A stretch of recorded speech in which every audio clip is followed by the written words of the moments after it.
Un saludo en el nombre de nuestro Señor y qué hermoso que nuestro primer lunes de mayo, este mes dedicado a nuestra Madre, la Virgen María, tengo conmigo a una religiosa, nuestra querida hermana Guadalupe. Hermana Guadalupe, gracias porque finalmente se me cumple un gran deseo, que era tener a alguien que nos va a hablar de lo que usted nos va a hablar en este día. Gracias Pepe, gracias por la invitación. Sister, bueno, ya si ustedes se dieron cuenta, tengo aquí a Nuestra Señora de Luján, patrona de Argentina, así que sale ya sobrando de qué país procede ella. Y esta bandera hermosa, la bandera blanca y azul con el sol, pues es de este queridísimo país. De la Virgen, sí. Y que tenemos aquí hoy a Nuestra Señora de Luján. Así que, Sister Guadalupe, muchísimas gracias, hermana, por estar aquí con nosotros. Este va a ser un programa muy serio porque vamos a hablar de un asunto tremendamente importante. Y para ponernos precisamente en manos del Señor y en este mes de María, hermana, usted nos quisiera llevar en esta oración cantada y luego explicamos qué es. Es una oración en árabe, cuya traducción sería en español la oración más antigua conocida a la Santísima Virgen, que es: bajo tu amparo nos acogemos, Santa Madre de Dios, no desoigas las súplicas que te dirigimos en nuestras necesidades, antes bien líbranos de todo peligro, oh Virgen gloriosa y bendita. Es la oración, podríamos decir, más querida por los cristianos de Medio Oriente, hecha canto, el canto más tradicional, que entonan, sobre todo en estos tiempos de persecución, entonan con mucha emoción, con mucha devoción. Así que también rezando por ellos. في ظل حمايتك نلتجئ يا مريم لا ترد طلبتنا عندما ندعوك يا فخر البرايا يا خير الورى يا بحر العطايا في الدنيا جرى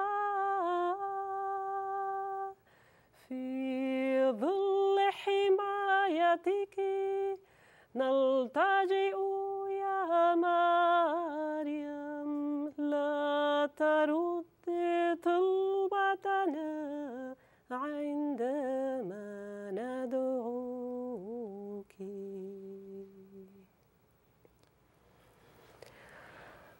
Gracias, hermana. Mientras cantaba yo me podía imaginar esos miles y miles y miles y miles de hombres, mujeres, niños que en este mismo instante están sufriendo por su fe. Y que este canto, bajo tu amparo nos acogemos, se cante todavía. Sí. Que a pesar de lo que han pasado, no han perdido su fe y muchos han dado su vida por esa fe. Sí. Vamos a hablar de este tema que yo creo que nos tiene que abrir los ojos a todos nosotros. Es un tema que, compartiendo con la hermana, la prensa ha manipulado, la prensa nos lo ha presentado bajo una óptica muy diferente a lo que ustedes van a escuchar hoy, porque hoy viene un testigo, alguien que trabaja ya en Siria, en Irak, en Líbano, en estos países, y nos va a contar la verdad de lo que se está viviendo allá. Pero yo le pediría, hermana, que para ubicarnos nos cuente un poquito de Guadalupe. Le quité la hermana para llevarla a su infancia. En fin, cuéntenos un poquito de... Bueno, en realidad Guadalupe, María de Guadalupe, es mi nombre de religiosa. De religiosa. Sí. Mi nombre de bautismo es Jimena Rodrigo, sí. Ajá. Por la esposa del Cid Campeador. Claro. Mi padre me puso ese nombre. Otra gran mujer. Y soy de Argentina, bueno, nacida en San Luis, en Villa Mercedes, San Luis. Bueno, allí educada en la fe por mis padres, ¿no? En mi familia. Y estudié allí en Villa Mercedes, San Luis, y estando en la universidad, estudiando contador público, es decir, economía, números, nada que ver, me di cuenta que no iba por ahí mi camino y que todo lo que tenía, aun cuando eran cosas muy buenas y todo iba tan bien, igual no tenía el corazón vacío. Yo quería otra cosa, me daba cuenta que era otra cosa lo que me haría realmente feliz y no descubría qué era hasta que hice un ejercicio espiritual ignaciano, un retiro, y me di cuenta claramente, bueno, Dios me llamaba a la vida religiosa, a la vida misionera. Y entré con 18 años, casi 19, a la familia religiosa del Verbo Encarnado, que es una congregación argentina fundada en Mendoza, en San Rafael, Mendoza, por el padre Carlos Buela, argentino también, que vive aún. Es una congregación muy joven, tiene apenas 30 años, con rama masculina y rama femenina. Bueno, entré a esta congregación y bueno, comenzaron estos años de experiencia, bueno, misionera, ya 24 años de vida religiosa. 24 años. 24 años. No voy a hacer sumas ni restas, pero ya por ahí podíamos. Yo quisiera volver un poquitín porque nos ven muchas chicas y nos ven muchos chicos, hermana. Y muchas veces piensan que la vida para la consagración como religiosa, como sacerdote, es casi como alguien que se frustró en el mundo. Sí, bueno. Y de que no le quedó ninguna otra más que, bueno, como no sí, pude sí, nada, bueno, voy es para acá, que pero era eso usted lo que mencionó yo... algo muy interesante. Usted estaba ya en una Sí. carrera, todo iba bien, me gustó mucho eso que usted decía, o sea, que tenía una vida aparentemente con todo lo que un chico puede o una chica puede desear. Sin embargo, hay una palabra clave que usted mencionó. Había un vacío ahí, había algo. Sí, sí. Y yo no tenía experiencia de vida religiosa femenina, es decir, monjas, de religiosas, no conocía. Yo recuerdo que pensaba, si hubiera nacido varón hubiera sido cura, me hubiera hecho sacerdote, pero claro, monja, yo pensaba de no conocer también, digo, cosa más inútil que una monja, ¿qué hacen las monjas? O sea, no, me parecía que, bueno, y pensaba, bueno, no sé, pobre, le habrá ido mal y por eso se metió al convento, o bueno, se peleó con el novio, o era, no sé, bueno, sí. Y por descarte, bueno, terminó en el convento. Era una cosa que realmente no entendía. Sí, ¿no? Mucha gente piensa así. Y mucha era practicante, ¿no? Sí, y misa dominical, y grupo misionero y todo, pero mucha ignorancia. Y bueno, y lo que yo sentía realmente en el corazón era... Yo pensaba en formar una familia católica, un buen marido, muchos hijos, pero era como que me parecía poco, digamos. Yo quería abrazar todo el mundo, era más, y no sabía qué era. Y cuando lo descubro, me doy cuenta que realmente entregándome a Dios completamente, era la manera de abrazar el mundo, realmente. Eso me encanta cómo lo ha presentado. O sea, usted tenía el deseo de una familia más, o sea, sí. Y el Señor le hace un trueque y le dice, bueno, dame tú más por mi menos. Sí. Lo que tú pensabas que era un menos, aquí es donde te voy yo a enriquecer y te voy a dar más de lo que jamás pudiste tener. Además, una cosa que nunca había pensado, no es que yo, bueno, de chiquita, bueno, esta ya venía para monja de chiquita, lo decía. No, yo, si alguien me lo decía, no, yo monja no, imposible, ¿no? Hasta me resistía a ir al ejercicio espiritual, al retiro, porque yo no, ahí les lavan el cerebro a todas, salen todas monjas, yo no voy. Y bueno, finalmente fue una cosa increíble y me di cuenta, yo realmente cómo Dios nos pide cosas que no son fáciles. Mis caminos no son tus caminos. Sí, y no es, o sea, cuando uno va por lo fácil, ¿no? Como pensando que, bueno, esto es lo que me gusta y esto, no siempre lo fácil y lo que me gusta es lo que Dios quiere. ¿No? Entonces, simplemente al descubrir que la voluntad de Dios, nos damos cuenta que la voluntad de Dios, aún siendo difícil, a veces teniendo que hacer algo contra la carne, contra los propios gustos, es lo que nos hace felices. Es lo que yo experimenté en 24 años de vida religiosa, a pesar de las dificultades, obvio. Cuando usted decide dar ese paso, ¿qué dice papá y mamá? Fue muy gracioso lo de mis padres porque llegó un momento, yo después de hacer el ejercicio ya estaba decidida, pero claro, empecé a tener mis dudas, digo, bueno, a lo mejor en el retiro espiritual recé demasiado y a lo mejor no era tan así, bueno, puedo seguir haciendo mucho apostolado, no es necesario una cosa tan radical. Entonces, como estaba en esa duda, digo, ya sé, voy a hablar con mis padres y les voy a comunicar la noticia. Seguro me dicen que no. Y bueno, digo, Señor, ellos no me dejan, no puedo hacer otra cosa. Fui a hablar con ellos, les dije, bueno, sí, he visto clarísimo en el retiro que Dios me llama a la vida religiosa, que tengo vocación religiosa. Mis padres dijeron, ¡qué bendición de Dios! No, fue clarísimo. ¿No se tomaron un mate juntos para celebrar? Sí, por supuesto. No, y no digo que no haya sido difícil para ellos, ¿no? Por supuesto, yo soy la hermana mayor, somos 5 hermanos. Y me iba muy bien en la universidad, mi padre profesor de matemática, entonces su hija estudiando matemática y que le iba tan bien, era un poco también su orgullo y sin embargo con una disposición, ellos dicen siempre, nuestros hijos no son nuestros hijos, son de Dios. Y los hemos traído al mundo para que vayan al cielo, es nuestro único deseo. Entonces realmente desde el comienzo me apoyaron. Usted acaba de apuntar aquí algo que valdría la pena hacer, no uno, varios programas. Esa observación es tan importante mis hijos no son mis hijos, son hijos de Dios que me ha encomendado para que yo colabore en su camino al cielo. Esa es una teología y una pedagogía la que usted acaba de mencionar, hermana, increíble. Lo captó. Sus hijos no son sus hijos, son sus hermanos en Cristo que el Señor le ha confiado para que usted coopere en su camino hacia el cielo. Y gracias, ¿cómo se llama su papá y su mamá? David y Adriana. ¿Están viéndonos? Por supuesto, siempre lo ven. David y Adriana, gracias por haber sido instrumentos de decirle a esta chica en aquel momento, qué bueno que Dios te llamó a esto. Aquí tenemos el fruto de esto, así que... Y también quiero mandar un saludo a su hermana Rocío. Sí. ya que estamos enviando saludos, Rocío, muchísimas gracias. Y créeme, algún día tendré que ir a Argentina para darnos un abrazo en vivo y a todo color. Así que me prometo por ahí ir con Viri por allá. Gracias. Hermano, entonces ya entra usted a la vida, encuentra, este es mi lugar. Ya empieza usted todo lo que es el noviciado, etcétera, etcétera. Cuéntenos. Bueno, cuando tenía que elegir congregación religiosa, ¿dónde ingresar? Hay tantos conventos de monjas. Conocí esta congregación, esta familia religiosa del Verbo Encarnado, y una cosa que me llamó la atención y que me conquistó el corazón desde el primer momento fue la pobreza que vivían y la alegría. Me llamó tanto la atención y me quedó tan grabado que dije, es esto, es aquí donde quiero estar, ¿no? Quiero ser así como ellas. ¿Es compatible pobreza y alegría? Por supuesto. El mundo dice que no, el mundo todo lo contrario, el mundo dice pobreza, miseria, tristeza, congoja. Bueno, es lo que además experimentamos ahora en lugares de persecución, donde esta gente ha perdido todo, vive una pobreza, Total. No hay una pobreza más denigrante además que la de la guerra y la persecución, y sin embargo verlos alegres, más alegres que antes. Porque la alegría no viene de las cosas materiales. ¿Qué alegría nos pueden dar las cosas materiales? ¿Cuánto rato de alegría nos pueden dar las cosas materiales? Los placeres de este mundo. ¿Cuánto tiempo nos pueden hacer felices? Lo que perdura es la alegría espiritual, la unión con Dios, esa alegría que perdura y que empieza aquí y se continuará en la vida eterna. Es la única alegría verdadera, que no es una alegría sensible, digo, de cosas lindas que uno pueda gozar. Transitorias, pasajeras, efímeras. Claro.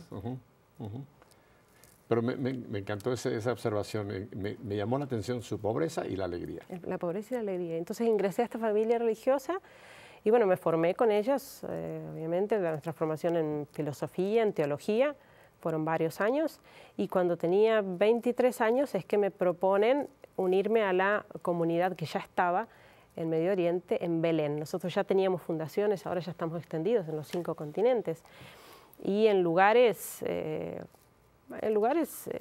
difíciles, realmente difíciles. Nuestro fundador nos alienta siempre a ir a los lugares donde nadie quiera ir. ¿No? El padre Carlos Vuela realmente en ese sentido nos ha animado a estar allí, ¿no? donde no se llega, donde la iglesia no puede llegar o donde nadie quiera ir. Y así estamos en lugares de conflicto como en Siria, en Irak, en Gaza. Oiga, pero cuando le proponen Belén es un lugar hermoso. Claro que el sitio sí. donde nació el Celta. Claro que sí. Más, sí, no me imaginaba nada de lo que venía después. Era por eso, me lo proponían así Belén, para... voy a estar en un trocito de cielo, ahí donde el verbo se hizo carne, donde está la estrella. Ahí. Sí. Realmente uno no se imagina los caminos de Dios. Y tampoco vale la pena tanto intentar imaginarse nada, ¿no? Yo creo que largándose, yo cuando ingresé, no sabía nada, ¿qué significaba ser monja? No lo sé, no he visto, no tengo un modelo para decir, voy a vivir así. No le dieron un manual. No, claro, nada. Bueno, para mí, lo sentí como, lanzarme a un precipicio, así, Señor, estás allí y vos sabrás qué va a pasar, no lo sé. No, fue así. Y así también fue ir a la misión. Bueno, primero, ahora es Belén, ¿no? Estudiar la lengua ahí en Tierra Santa, menos que en Tierra Santa, un lugar hermoso. Y bueno, para lo que venga después. Que por cierto, solamente para la gente que quizá no sabe mucho del Medio Oriente, usted nos puede ubicar, Belén hoy día se ha convertido en un punto conflictivo, porque Belén es territorio árabe, ¿no? Entonces creo que también ya hoy día ya no es ese romanticismo de tan fácil llegar a Belén, Jerusalén, también ya hay... Ya en aquel año, nosotros fuimos en el año 96 y ya, el problema de la intifada que se venía, ya había muchos problemas y sí, esa tensión se notaba mucho hasta hoy, ¿no? Es realmente difícil para los cristianos. Solamente para mis niñas que están muy interesadas, las jovencitas que están interesadas, ¿cuántos años fueron de noviciado? ¿Cuántos años de preparación para llegar ya, digamos, al voto? Nosotros tenemos un año de noviciado. Y después tenemos, bueno, antes del noviciado, el tiempo de postulantado, que sería de experiencia, claro, ¿no? De prueba. Después 1 año de noviciado y después 3 años y medio de formación en filosofía y en teología. Una vez que se termina el noviciado, se hace la primera profesión de los votos. Nosotros tenemos 4 votos: pobreza, castidad, obediencia y esclavitud mariana. Es decir, nos consagramos a la Virgen bajo voto. Entonces se hacen los votos por 1 año y se van renovando, eso durante 6 años. Desde el noviciado pasan 6 años más hasta hacer la profesión perpetua en la que recibimos la alianza.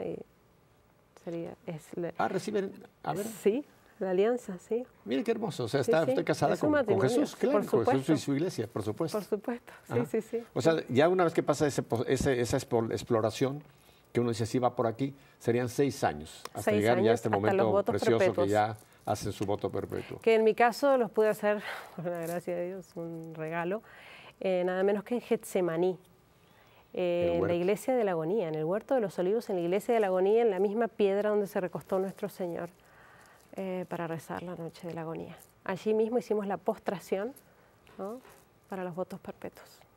Así que bueno. Pero usted ahí no dijo, Señor, si es posible, aparte de mí este cáliz. Yo creo que usted le dijo, Señor, dame este cáliz. Bueno, la disposición realmente es de hacer la voluntad de Dios, cueste lo que cueste. Y eso es lo que uno pide. Ese es otro punto importante. La voluntad de Dios, cueste lo que cueste. Y ahora vamos a hablar de millones que por hacer la voluntad de Dios están pagando ese precio, pero es un precio que tiene un premio eterno. Ciertamente. Un premio eterno. Va a Belén, ¿y qué pasa en Belén? Ya me está haciendo llorar usted. Sí. Recién empezamos. En Belén estudiamos la lengua, el árabe. Siempre cuando llegamos a los lugares de misión, bueno, en China, en Rusia, donde sea, estamos en Tayikistán, en Siberia, en los lugares donde estamos, es llegar y aprender la lengua del lugar. Claro. ¿no? Dedicamos 2 años intensivos a la lengua. Porque el árabe es complicado, es muy difícil. Está la lengua clásica, el árabe clásico para leer y escribir, ¿no?, de derecha a izquierda, todos esos dibujitos. Después están los dialectos. Cada país árabe tiene su dialecto.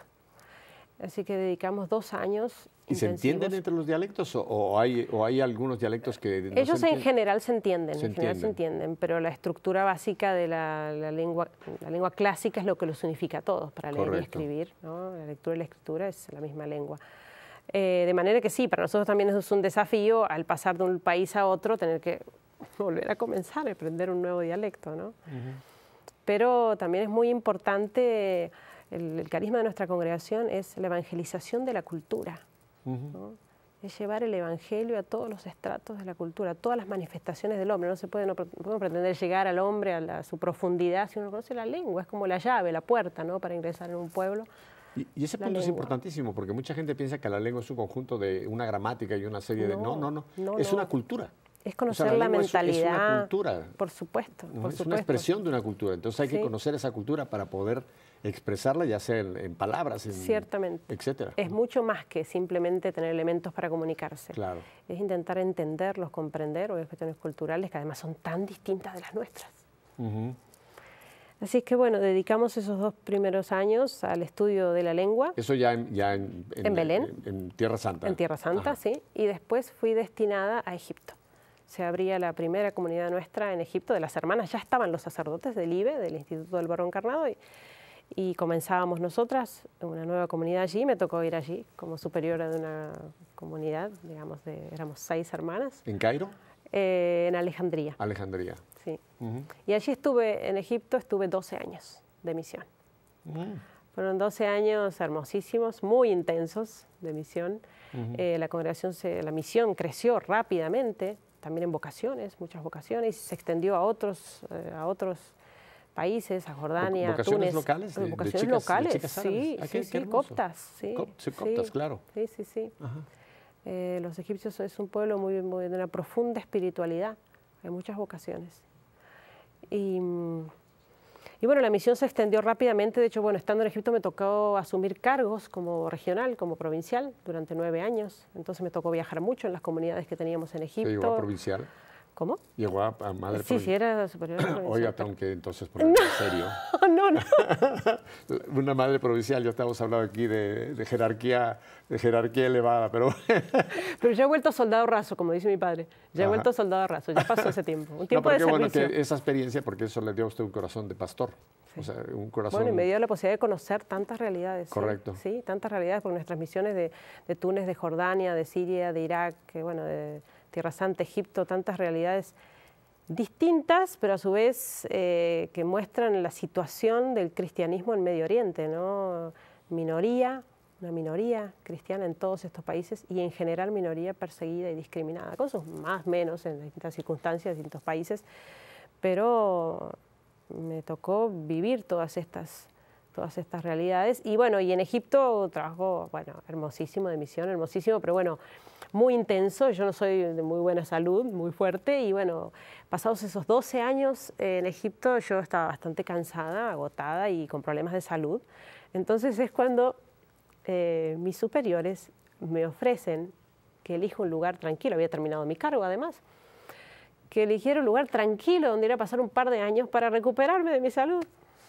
Y es entonces cuando yo elijo ir a Siria, comienzos del 2011. Comienzos del 2011, enero del 2011. ¿Y qué le atrajo de Siria? Siria era distinto del resto de los lugares que en los que yo había vivido y había conocido. Siria era un país muy tranquilo. Había buena convivencia entre cristianos y musulmanes. Eso es algo rarísimo, quizás junto con el Líbano, ¿no? Siria y el Líbano. Entonces, eso le da a la sociedad un ambiente mucho más calmo, pacífico, ¿no? Entonces, en general, en el Medio Oriente, viendo el Medio Oriente, uno sufre esa tensión, la vive permanentemente, ¿no? Entonces, llegó a un lugar tranquilo para descansar, Siria, Alepo. Alepo. Allí donde estaba nuestra comunidad de hermanas y de sacerdotes, en el obispado de Rito Latino. El lugar ideal para descansar y recuperarme. Y fui. Nosotros en la Florida sabemos cuando se va acercando un huracán y hay una calma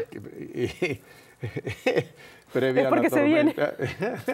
Entonces, a usted, el señor Rafael, llevando en ese deseo de un lugar tranquilo a un sitio donde se avecinaba lo que hoy día estamos viviendo. Sí. Ajá. Y por otra parte, decir, bueno, fui allí para descansar, un lugar tranquilo. Pocos meses después se desata una guerra. O sea, muy pocos meses duró el descanso y comenzó esta guerra. Solamente para mucha gente como yo, que no conocemos mucho esto, Alepo, tengo entendido que es una ciudad de una historia enorme. Sí, ¿no? una ciudad milenaria. milenaria. Historia milenaria. Sí. Más de lo que imaginamos en Europa siquiera. O sea que estos países tienen historias mucho más antiguas que la nuestra.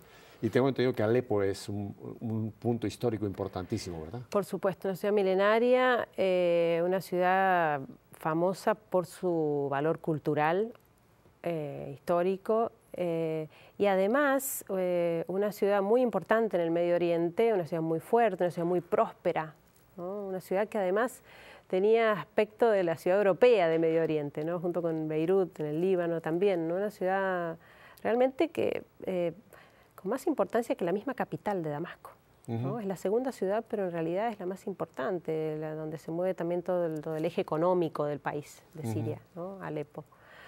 Sí, una ciudad donde lo último que se esperaba era una guerra y una persecución. Hay tocado un punto que es interesante. O sea, ya usted a Siria, hay un ambiente tranquilo, Alepo, una ciudad próspera. ¿No había presagios o realmente esto fue casi como una calamidad que de repente se cirnió sobre Siria, bueno, Irak, Siria, etcétera? Ya había comenzado todo, bueno, todo lo de la primavera árabe, la mal llamada primavera árabe. Esto fue en Egipto, ¿verdad? Sí, que no tiene nada de primavera para los árabes. Túnez, Egipto, Libia. Y se venía tipo efecto dominó, se nos venía encima, pero no lo veíamos, es decir, no se esperaba una cosa así en Siria. No era una sociedad donde uno dijera, esto no da para más, esto termina en una revolución porque la gente no puede más. La gente que estaba muy bien, incluso económicamente, muy bien, un país sin deuda externa, un país se autoabastecía con muchos recursos naturales, petróleo, gente que vivía muy bien. Le pregunto una cosa aquí, porque para que entendamos bien la cosa. Ahora se acusa muchísimo a Assad de ser un dictador que tenía tiranizado al país, que había realmente una tiranía.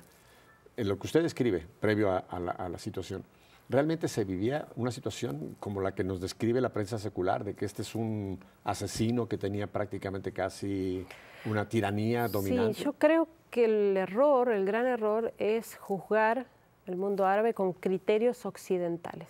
Ay, hermana, le doy el premio Nobel ya por lo que acaba usted de decir. Siga con esto. Este punto es, oiga bien, ponga atención porque aquí está una clave para entender esta situación. Sí, porque yo entiendo lo difícil que es para Occidente ver la situación en la que viven estos países, pero es otra cultura, es otro mundo, es muy difícil de imaginarlo si uno no vive, hasta que no vive allí. Entonces, uno de afuera podría decir, no, tienen que vivir en democracia, van a ser felices viviendo en democracia, y ellos quizás no pueden todavía, no pueden. Es decir, los modos de gobierno que utilizan son los modos de gobierno que más les han funcionado para mantener ese equilibrio, ¿no? Es un gran mosaico Medio Oriente, un gran mosaico, y llevar adelante el gobierno ha significado, como es para ellos, la ley del rigor. Ellos están habituados a eso, es una cuestión cultural, además de sometimiento, que les sale natural, ¿no?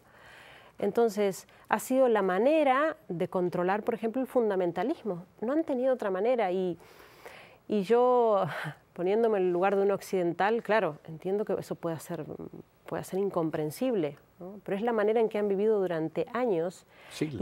Y ellos mismos no es que se quejaban de esto. Es decir, aun cuando habrá muchos otros modos de gobierno mejores que ese, yo no tengo derecho desde afuera a imponerle lo que me parece a mí mejor.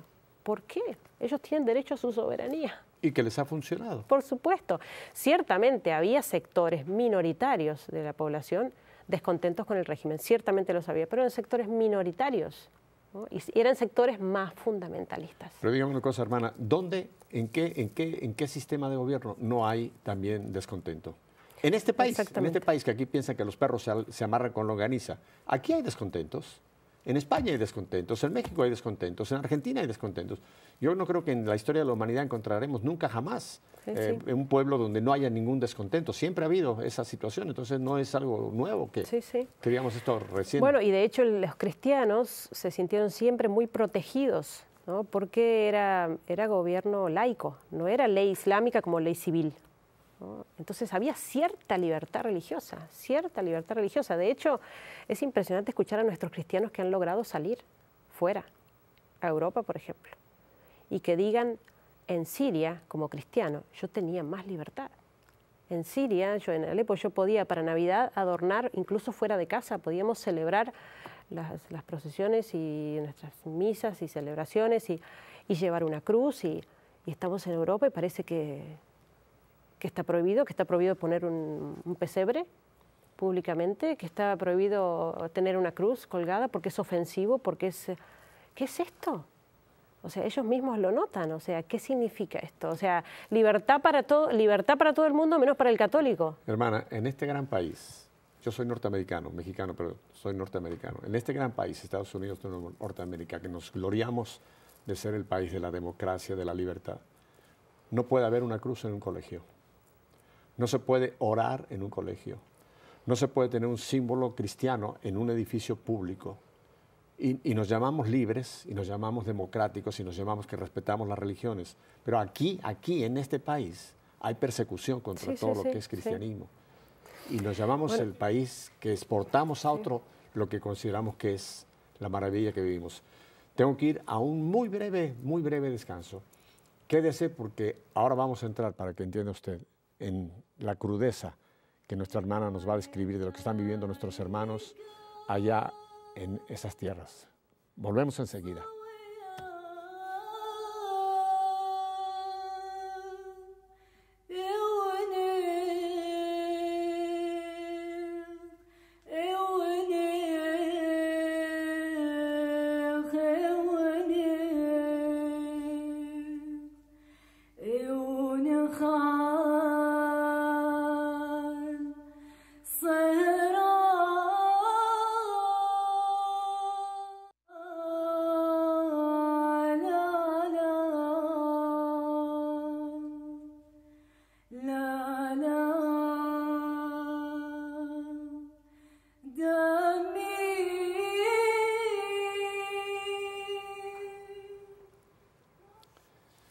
yo no sé si a usted se le hiela la sangre como a mí, no, no en el mal sentido, sino esto que escuchó usted es arameo, la lengua de nuestro Señor. Y este canto viene de Karakush, una población que ha sido arrasada, donde no queda un cristiano en Irak, y que era un bastión fuerte de cristianismo, y que esta terrible calamidad de la cual vamos a hablar, este extremismo musulmán, acaba de arrasar con esto. Hermana, vamos a entrar en el asunto. Usted está trabajando en Siria. Nárrenos qué está pasando. Cuéntenos su experiencia, hermana.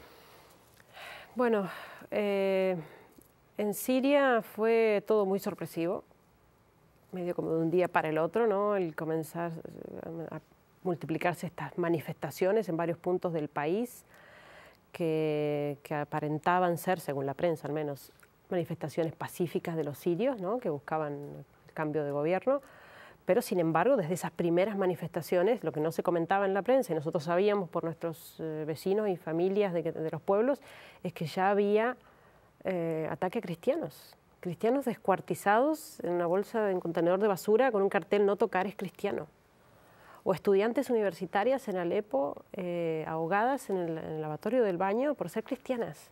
O sea, desde las primeras manifestaciones pacíficas, según la prensa, ¿no? Esto comienza a ser preocupante, actos terroristas directamente desde el comienzo y perpetrados por gente de afuera. No eran sirios en su mayoría, era una pequeña minoría de estos sectores de la oposición, pero en su mayoría gente extranjera, grupos fundamentalistas desde el comienzo. Entonces, esto ya era una infiltración de ISIS, que entendemos todos muy bien. ISIS y tantos otros grupos, porque hay muchos grupos militando, ¿no? Muchos grupos distintos, fundamentalistas distintos, ¿no? Militando en Siria y en Irak. Y cuando esto comienza en el 2012, la gente realmente alarmada, tanto en la capital como en Alepo, intenta salir a la calle, intenta manifestarse realmente para decir lo que querían. Salen a la calle haciendo marchas, manifestaciones de apoyo a su gobierno. Simplemente porque, como diciendo, preferimos seguir como estamos, gracias, preferimos seguir como estamos, a terminar en manos del fundamentalismo islámico, porque lo que se viene no es la democracia, es el fundamentalismo, si ellos vencen. Entonces la gente intentó manifestarse, miles de personas en las calles. Nosotros desde el obispado, desde las ventanas del obispado, veíamos pasar esta gente con banderas, cantando. Estas mismas imágenes, las mismas que veíamos por la ventana, las veíamos en cadenas internacionales muy importantes de información. Esas imágenes comentadas de esta manera: continúan las manifestaciones pacíficas del pueblo sirio que sale a la calle pidiéndole a su presidente que se vaya. Es decir, lo contrario de lo que estaban intentando manifestar. Es un gran dolor esto para el pueblo sirio, sobre todo para los cristianos, la manipulación de la información, la gran mentira que se montó alrededor de todo esto y, en definitiva, el abandono. Porque lo que se hizo fue abandonarlos ese silencio, ¿no? Cómplice, ¿no? Que ellos notan y que ellos sufren. Hermana, poniendo las cosas sobre la mesa, usted y yo hemos visto en cadenas internacionales estas noticias. Y aquí tiene usted una testigo que viene del lugar diciéndonos que esas noticias fueron manipuladas y presentadas al revés, en un contexto totalmente contrario a lo que en realidad estaba ocurriendo. Y todo esto con intereses mezquinos atrás de todo esto. Y realmente abandonando al pueblo sirio a lo que ha llegado. Exactamente, porque inmediatamente la comunidad internacional en general retiró su apoyo al gobierno y fue dejarnos en manos del fundamentalismo. Hasta hoy. Eso es hasta hoy. Porque no es que a estos grupos no se los pueda detener. O sea, hay países muy poderosos en este mundo que podrían haberlo hecho. Llevamos 5 años así. Y hasta meses atrás, hasta la intervención rusa, que logró al menos algunos objetivos, es decir, al menos hacer retroceder al Estado Islámico y que se lograran retomar algunas ciudades, hasta ese momento nadie intervino. Hermana, es muy serio lo que estamos hablando acá y yo no tengo ningún empacho en que lo vamos a decir claramente. Lo que usted nos está diciendo, poniéndolo en lenguaje de usted y de mí. Occidente dejó a Oriente, a Siria, a Irak, a estos países, los dejó a su suerte, pero intencionalmente.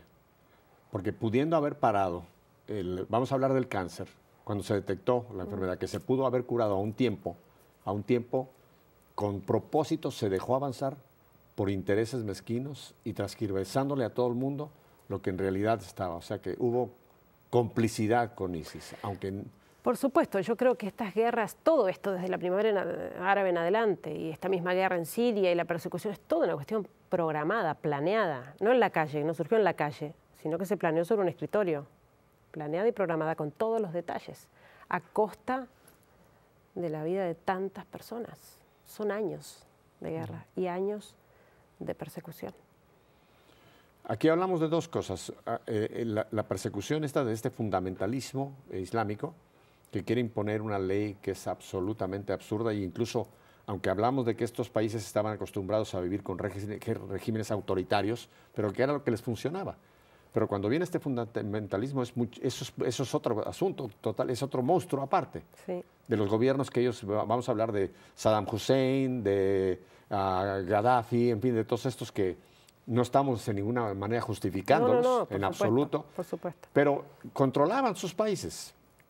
Yo lo he dicho en otro programa, hermana, para mí un grave error que cometió estos Estados Unidos de Norteamérica fue cuando en la guerra de Irak, esta guerra, quisieron llevar una democracia, y usted ya lo dijo muy claro, un sistema que no funciona allá, no es otra cultura, y nosotros pensamos que les íbamos a hacer el gran favor.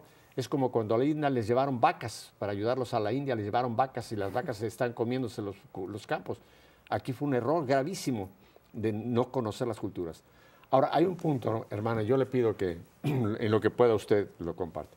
¿Qué intereses están atrás de esta complicidad occidental que ha permitido a ISIS lograr el horror que nos escandalizamos? Bueno, pero usted mencionó, pero que hay un gran silencio. Yo, primero, no soy una experta en el tema, ¿no? En geopolítica, yo no he estudiado, yo simplemente hablo de lo que he visto, de lo que he escuchado, he oído. Pero usted viene de adentro. Y, por supuesto, hablo como testigo. Eso. Y por otra parte, sabemos cuál ha sido la posición de la Iglesia en todo este asunto. Los obispos no se han callado desde que esto comenzó. Obispos de Siria y de Irak, del Líbano han hablado y siguen hablando muy fuertemente, denunciando que todo esto ha sido comenzado desde afuera y sigue siendo alimentado desde afuera.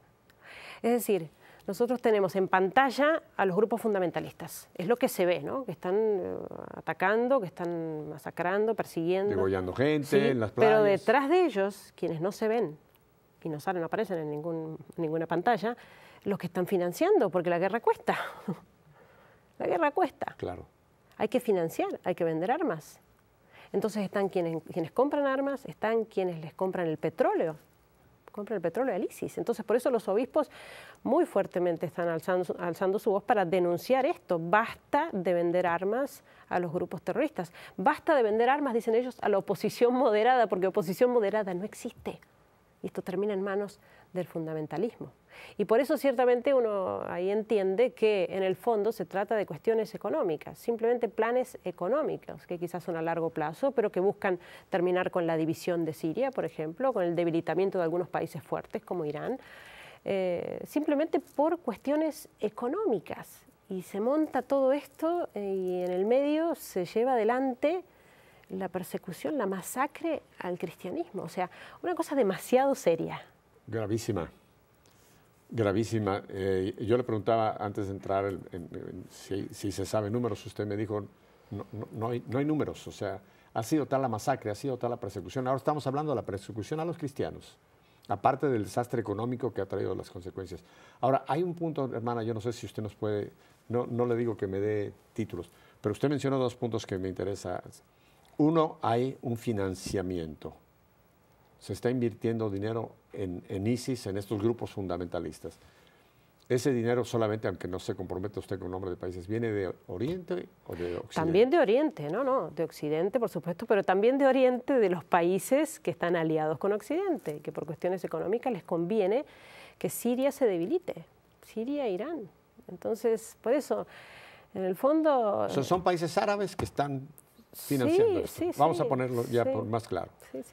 Sí. Y países occidentales que están lucrando con la venta de armas. Que se benefician, claro, ciertamente que se benefician. Y a largo plazo también, porque no es solo la venta de armas, ¿no? Sino justamente también mantener el dominio sobre la zona. Un país como Siria, unificado, fuerte, independiente, que se autoabastece, es una amenaza. Ahora déjeme llegar a quizá lo más doloroso. Cuéntenos de los cristianos en Siria y en Irak. Los cristianos están siendo masacrados todos los días. Yo no sé si, bueno, es de público conocimiento los videos que montan ellos mismos, los del ISIS, el Estado Islámico, por ejemplo, de las decapitaciones, ¿no? Y uno se sorprende, ve un video, ha habido decapitaciones. Con video, sin video, decapitaciones todos los días. Todos los días mueren cristianos allá.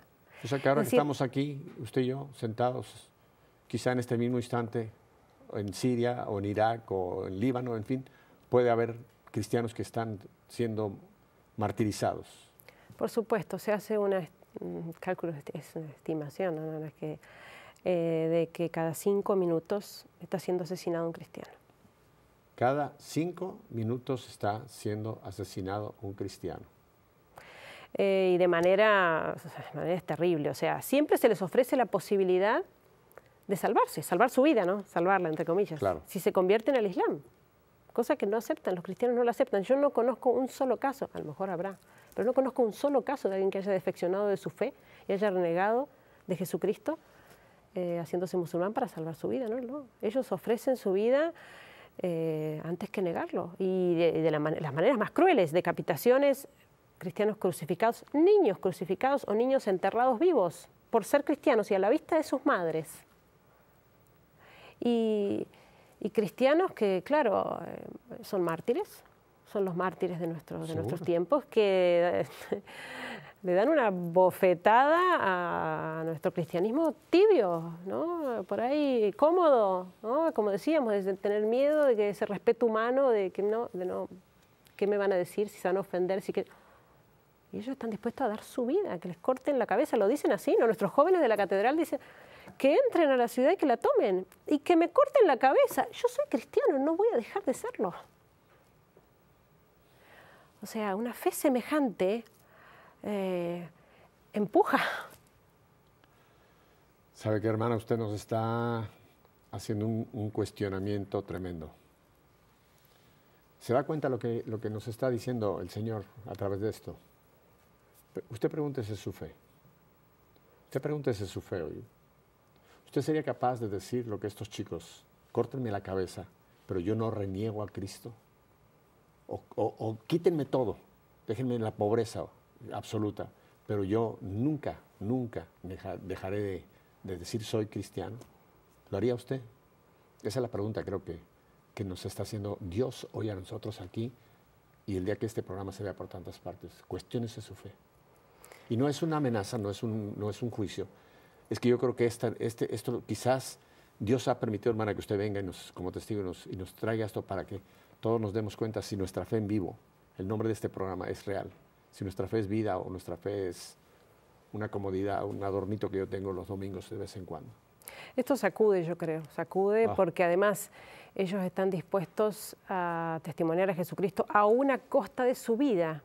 Y nosotros a veces no estamos dispuestos a manifestar a Jesucristo porque, bueno, se pone en juego mi fama, mi amistad con otras personas, el ser querido, el ser reconocido, ¿cuántas veces, no solo nuestra fe, sino nuestra moral, ¿no? No nos animamos a decir que somos pro vida, que defendemos la vida, que no estoy de acuerdo con el aborto. No soy capaz de decirlo como católico, no soy capaz de decir, no, porque no se puede, porque...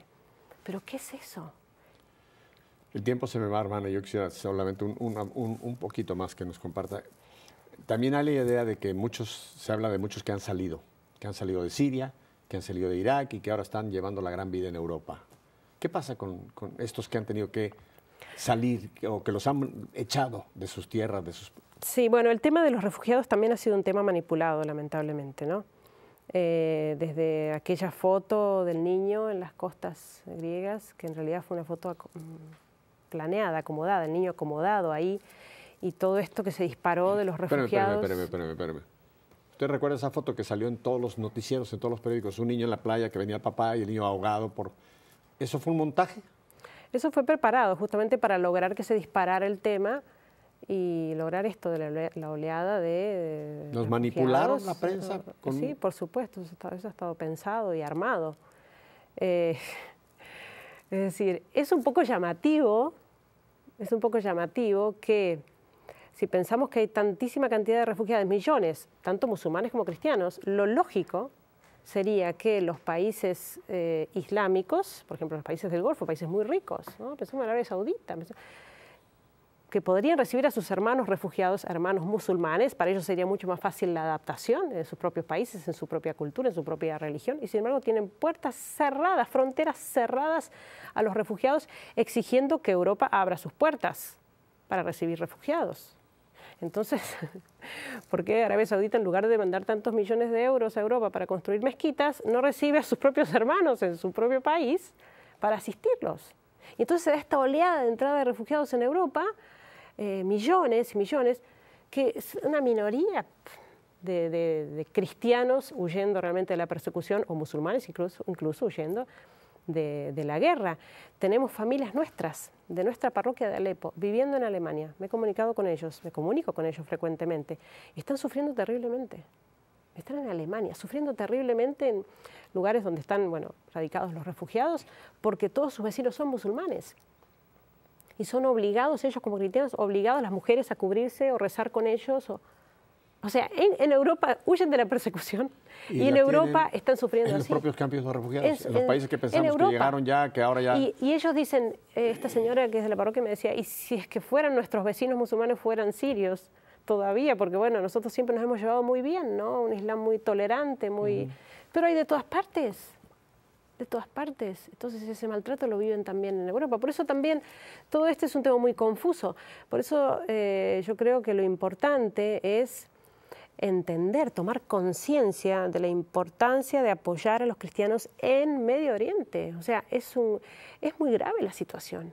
Lo que está sucediendo es que vamos camino a la desaparición del cristianismo en Medio Oriente. Vamos a pasos agigantados. Que de ahí nació. Y exactamente, y pensemos qué significa que Medio Oriente se quede sin cristianos. ¿Qué significa eso para Occidente también?